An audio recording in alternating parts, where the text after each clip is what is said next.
सौभाग्यशाली तोता। बहुत समय पहले की बात है। एक छोटे से गांव के पास एक सुंदर जंगल था। उस जंगल में तरह तरह के पक्षी और जानवर रहते थे। उन्हीं पक्षियों में एक अनोखा तोता भी रहता था, जिसका नाम चिरकू था। चिरकू को लोग सौभाग्यशाली तोता के नाम से जानते थे, क्योंकि जहां भी वह जाता, वहां कोई न कोई चमत्कार हो जाता या किसी की किस्मत बदल जाती।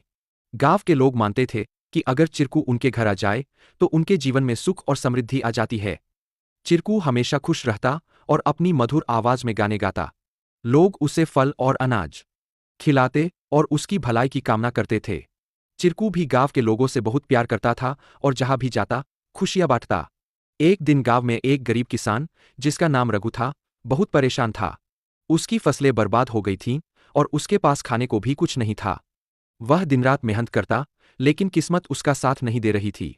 एक दिन रघु ने गांव के लोगों से चिरकू के बारे में सुना और सोचा कि शायद यह सौभाग्यशाली तोता उसकी भी मदद कर सकता है।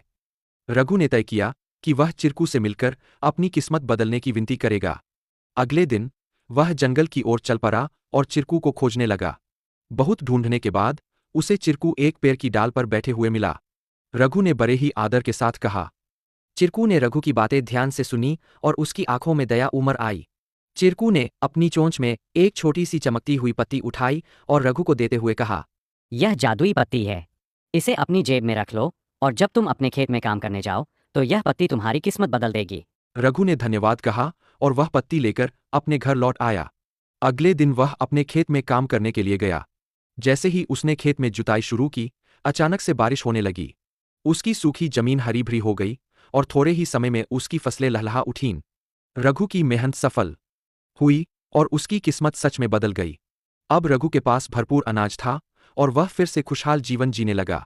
उसने गांव के लोगों को चिरकू की बुद्धिमानी और उसके द्वारा दी गई जादुई पत्ती के बारे में बताया। सभी लोग चिरकू की प्रशंसा करने लगे और उसे और भी अधिक प्यार देने लगे। लेकिन चिरकू ने रघु को एक बात कही थी। याद रखना, यह पत्ती सिर्फ तुम्हारी मेहनत का साथ देगी। अगर तुम मेहनत करना छोड़ दोगे तो यह भी अपना जादू खो देगी। रघु ने चिरकू की बात समझ ली और कड़ी मेहनत जारी रखी।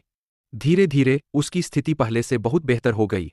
वह गांव के सबसे सफल किसानों में से एक बन गया, लेकिन उसने कभी यह नहीं भूला कि उसकी सफलता में चिरकू और उसकी मेहनत का कितना बड़ा हाथ था। कहानी से सीख। इस कहानी से हमें यह सीख मिलती है कि किस्मत भी उन्हीं का साथ देती है जो खुद मेहनत करते हैं। सौभाग्य और अवसर तभी काम आते हैं जब हम अपने प्रयासों से उन्हें सही दिशा देते हैं।